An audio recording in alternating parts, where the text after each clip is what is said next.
There's only one guarantee that I can give you when you've heard me speak, and that's that you're going to die. Not right away, of course, but you are going to die. Before that point in time, though, I'm here to ask you to live as full a life as possible. And I'm here to talk to you today about how I'm trying to do just that. Now, I get that I don't look like weight loss inspiration standing on stage right here at the moment, but back in 2012, I weighed over 43.5 stone.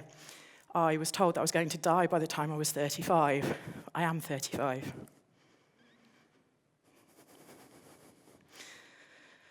I began documenting my journey for survival, if you like, which sounds quite dramatic, but it was actually pretty accurate, in a bid to help me work through some of the issues and challenges that I was facing, a therapy of sorts, if you like.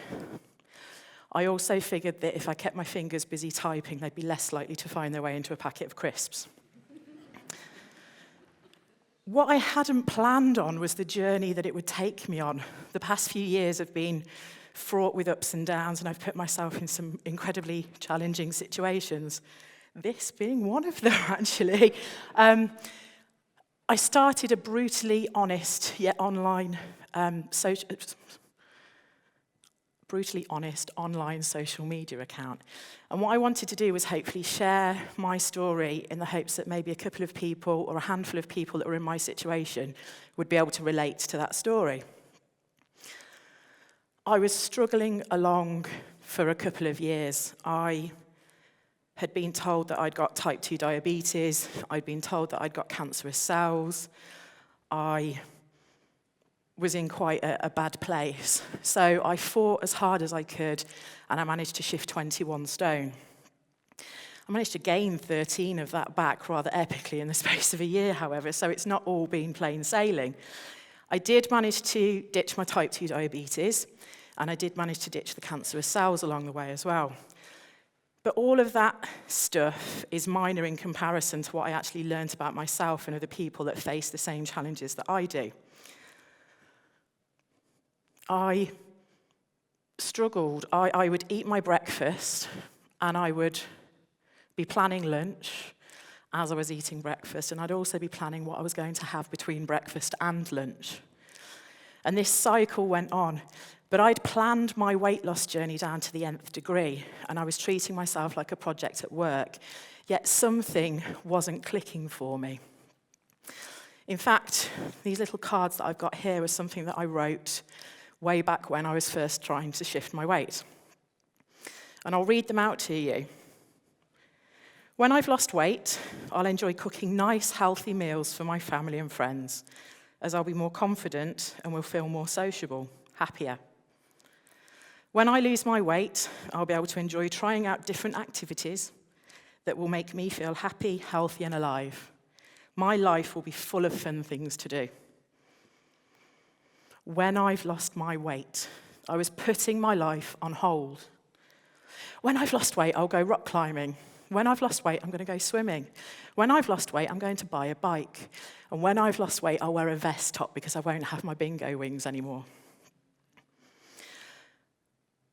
It was a struggle, as I've said. There were ups and downs along the way.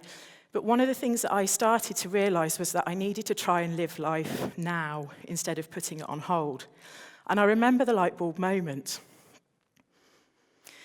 It's going to sound really simple, but I actually took my niece and nephew to the park.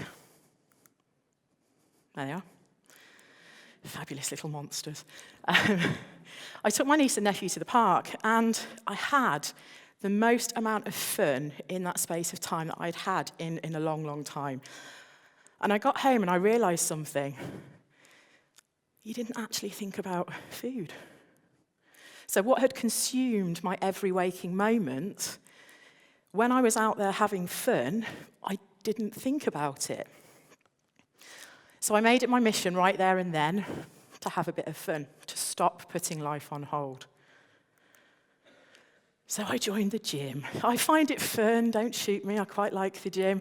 Met some amazing trainers that have helped me out along the way. I started going out more to comedy gigs, to the theatre. actually snuck on stage at the RSC once. It was fantastic. I'm sure I'm born to be on stage somewhere along the lines. And I drink cocktails. Yes, there's a few there, and yes, I'll be having some later on. I went rock climbing, so I didn't wait. I went rock climbing. I've been canoeing, canoe safari for a whole day. My delightful other half was taking the photos from behind me, and much later on in the day, I realised that he actually wasn't doing any canoeing at all. He was leaving the hard work to me.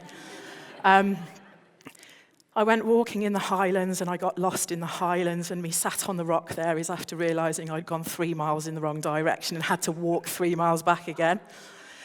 And I went clay pigeon shooting, and I'm actually a pretty good shot. So I did all of that kind of stuff. I also bought a bike, and I pedalled my way around the Warwickshire countryside despite it looking like my backside is trying to eat the bike. And I ended up in a ditch. And again, my delightful other half, rather than helping me out of that ditch, decided it was a great photo moment. So... And I did a mud run. Now, I'd like to talk you through the process of this mud run. Mud walk, should I say. I didn't run. I would only run if there was an ice cream van in front of me. I entered this mud run months and months before. And I'd done that typical Sarah thing of saying, it's fine, I'll have lost loads of weight by the time the mud run arrives, so I'll be okay, I can go out there and do it. But I didn't, so I had to do it anyway. And I was in the first wave of people that were running that day, and I was right at the front.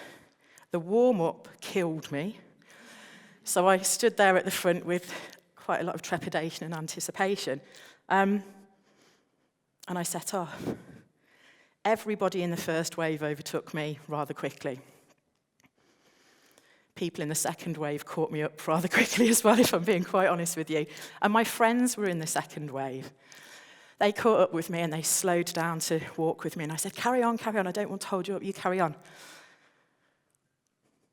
And they finished and they came back to get me so we could do the last couple of obstacles together, which was marvellous of them. So I'd crawled under nets, as you can see from the delightful pictures there. I'd clambered over things, through tyres. Second from last obstacle, I had to climb into a pit of mud, crawl under a net. Job done, got out the other side. Walked to the last obstacle, which was this cargo net. And I stood at the bottom thinking, oh, this looks like Everest to me. And I very slowly, indeed, tried to climb the cargo net. Now, for those of you who've done mud runs, I'm sure you kind of health and safety people out there as well will know that they let a few people attempt the obstacle at any given point in time. So they were holding everybody back. And I had my cousin on one side of me and my friend on the other side of me, and they were actually helping me get my feet into the right places because my poor little feet had swollen up and my fingers had swollen up like sausages. What I failed to tell you, it was the hottest day of the summer. Nightmare. And I made it about a third of the way up the cargo net, and I stood there. I didn't stand, I was clinging on for dear life, actually. And I was like, I just don't know how I can do this. Genuinely did not think I would be able to do it. And my cousin said to me, Sarah, do you want to get down? I said, no, give me a moment, give me a moment. So I clung on a bit longer, and I thought, I can't. I haven't got any strength left. My legs were about to give up. My little fat sausage fingers just couldn't hold on for very much longer. I was covered in mud and I just wanted to go home. So I made a little movement as if I was going to get down.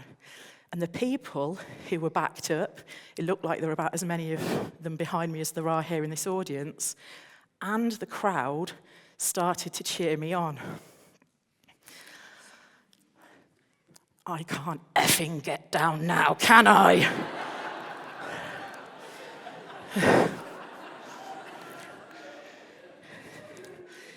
And I don't quite know how I did it, but I somehow managed to get to the top of that cargo net.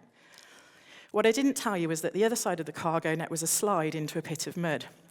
And as I'd approached the cargo net, I could see all of these lovely gazelle-like creatures running along, clambering up the net, sitting on the top of it, spinning around, holding hands, and whee down the other side.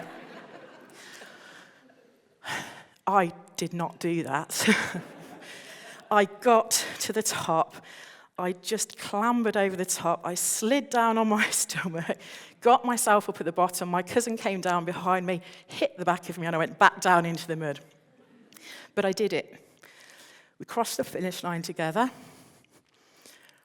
And it was at that point that I realised I'd forgotten my change of clothes and had to drive home in my knickers and my top. So it wasn't the best of days. But actually, it's probably one of my fondest memories of the things that I've done. You know, it was a challenge, and I did it.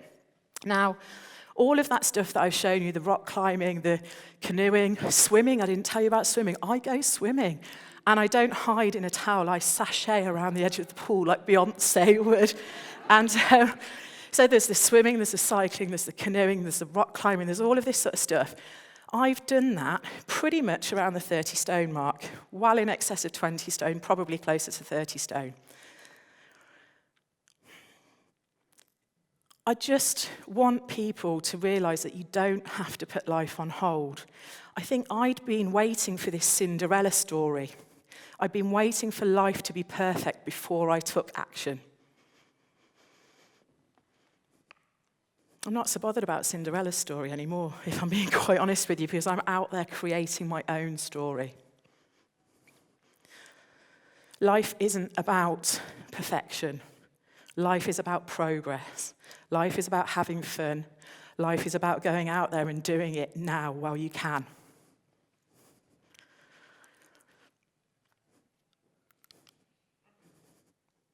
My plea to you today is to go out there and inspire as many people as you can with your imperfections. Thank you.